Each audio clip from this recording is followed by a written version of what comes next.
Hey friends, this is JB with the 14-day Wisdom Challenge show, and here we go. Tell you what, we've got some great wisdom reading today. I tell you what, it's crazy because we're talking about Satan. We're talking about Satan's discussion with the Lord. Now, this is actually one of the most important pieces that we have because we're getting insight with the Lord Almighty and the devil, Satan. The Lord Almighty, we actually get insight of what goes on when they have some communication. Now remember, to know wisdom and instruction, to receive words of insight, to receive instruction on wise dealing and righteousness, justice, and equity. Tell you what though, the words of insight. You see, that's what you remember in Proverbs. That's the beginning of Proverbs 1. That little bit, and to get words of insight. That's what we're getting right now. To get some perspective of what goes on in a high-level conversation. Okay, I'll tell you what. One day it was the year 2012. Let's just say that I was brought on this project. And one of the main executives of this big, huge financial institution, one of the biggest organizations in the world, said, yeah, I want him. I'd love to have him on my team. I had a great attitude, trying to do the best I could. Guess what? I got on his special team to help ramp up the service operations, the service portfolio for one of these enterprise service management, huge operations, trying to get the help staff all organized, get their workflows and process, make sense of it all. All right. Now he brought me on that project, had issues. We challenged them. We found some areas where there was gaps. We found some areas where there was not gaps. We just kept pushing forward in a positive way. Guess what?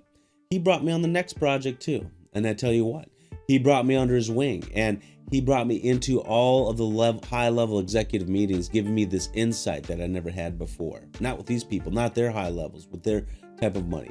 And to have that insight, to have that experience of seeing what is happening when I am a fly in the wall in the executive boardroom. Tell you what, huge. What's the payoff? Is like all this time that I was spending in there, I was not actually able to contribute as much as I want because these high-level conversations, and I would from time to time, but what I gave them was I gave them my all. I pushed them and I challenged their questions, and it helped give me understanding of their perspective, of their management, of their executive management, because these guys are higher than the executives. They're executives of the executives.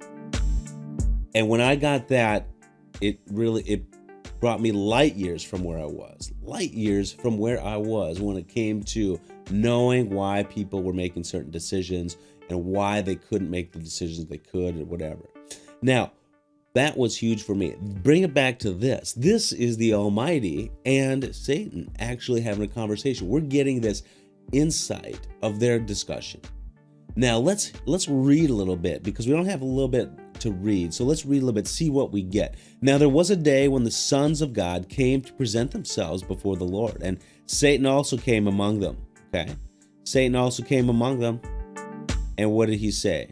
The Lord said to Satan, "From where have you come?" Satan answered the Lord and said, "From going to and fro on the earth, and from walking up and down on it." And the Lord said to Satan, "Have you considered my servant Job, that there is none like him on earth? None like him on earth. A blameless and upright man who fears God and turns away from evil." Then Satan answered the Lord and said, Does Job fear God for no reason? Have you not put a hedge around him and his house and all that he has on every side? You have blessed the work of his hands, and the possessions have increased in the land. And his possessions have increased in the land. But stretch out your hand and touch all that he has, and he will curse you to your face.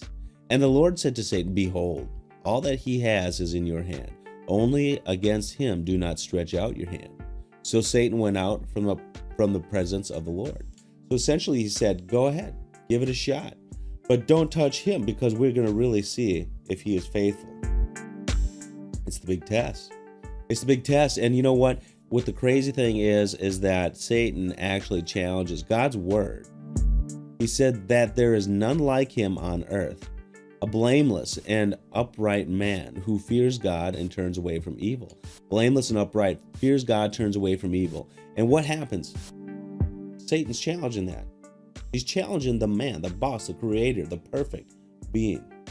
Keeps challenging. You ever have that person who tries to keep second guessing you? And it's like, I'm here to educate you, not validate you.